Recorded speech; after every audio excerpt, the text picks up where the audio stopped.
Morning friends. आज आपका स्वागत है मेरे यूट्यूब चैनल फ्लाइंग मास्टर में।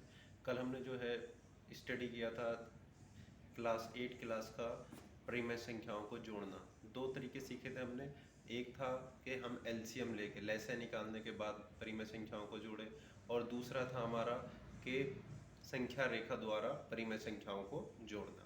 आज जो है हम उसी के आगे पढ़ेंगे एक्सरसाइज 1B, जिसमें जो है क्रम विनिमय नियम आएगा और उसी के आधार पर कुछ क्वेश्चंस होंगे। चलिए आइए देखते हैं क्या क्या है। तो सबसे पहले एक्सरसाइज शुरू करने से पहले मैं क्रम विनिमय नियम के बारे में बता देता हूँ आपको। क्रम विनिमय नियम योग के उसमें हम अंडर एडिशन पढ़ रहे हैं। इसे इंग्लिश में बोलते हैं कम्यूटेटिव लॉ अंडर एडिशन। हम योग के उसमें पढ़ रहे हैं क्रम विनिमय नियम, यानी अगर इसमें यह होता है कि हम दो परिमेय संख्याओं को जोड़ें, क्योंकि हमारा चैप्टर है परिमेय संख्या।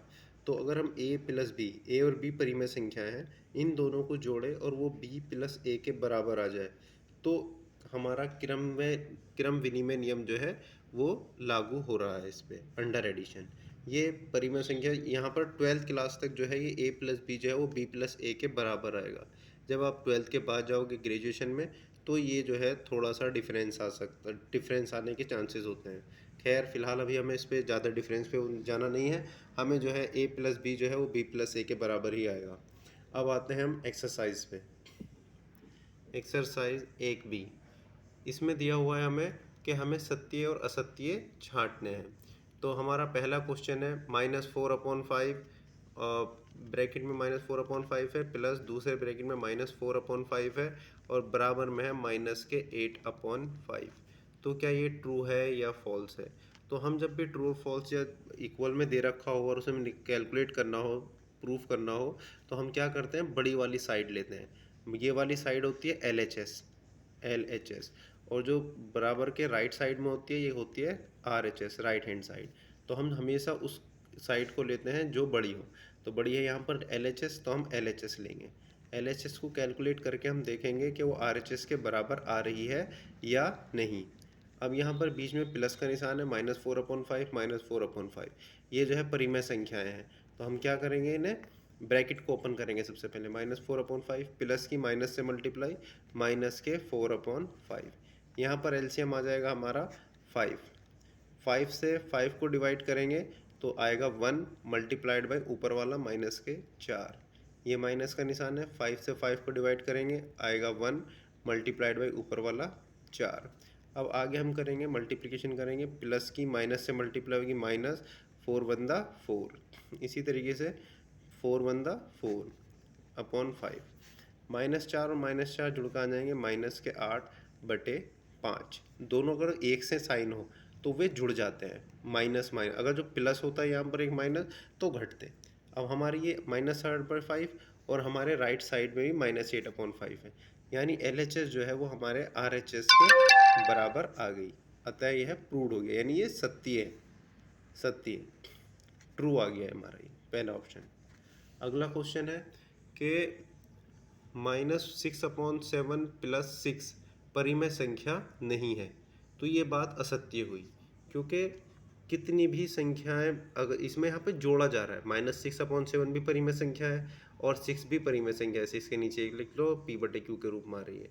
परिमेय संख्या वो नहीं थी, मैंने कल इसकी डेफिनेशन में बताया था, अगर हमारा बटे में 0 आ जाए तो परिमेय संख्या नहीं होगी।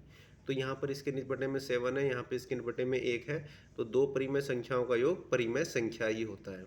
बस ये तब की बात होती है कि अगर हम डिवाइड में आए तो परिमेय संख्या हो भी सकता है और नहीं भी।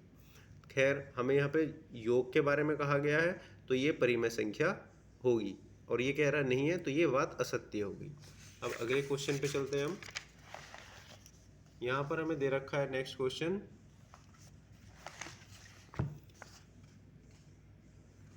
दो परिमेय संख्याओं को जोड़ने का क्रम बदलने पर योगफल वही रहता है। ये चीज़ अभी मैंने आपको क्रम विनिमय नियम भी बताया है कि दो परिमेय संख्याओं को हम जोड़ेंगे और उनका क्रम बदल दें, यानी क्रम विनिमय कर दें, बदल देना, तो बदलने पर योगफल वही रहता है। तो ये बात सत्य हो गई। अगला है 3 परिमेय संख्याओं का योगफल परिमेय संख्या नहीं होता है। मैंने अभी पीछे जब हम क्वेश्चन नंबर इसका सेकंड पार्ट कर रहे थे मैंने बताया योगफल में हम 2, 3, 4 कितनी भी परिमेय संख्याएं जोड़ लें उनका योगफल परिमेय संख्या ही आएगा। योगफल हो गुणनफल हो या ठीक है योगफल गुणनफल या माइनस, तो उनका जो है माइनस हम करें या जोड़ गए या गुणा करें तो परिमेय संख्या ही आएगा। सिर्फ एक भाग के उसमें ऐसा केस हो सकता है कि संख्या परिमेय संख्या ना आए।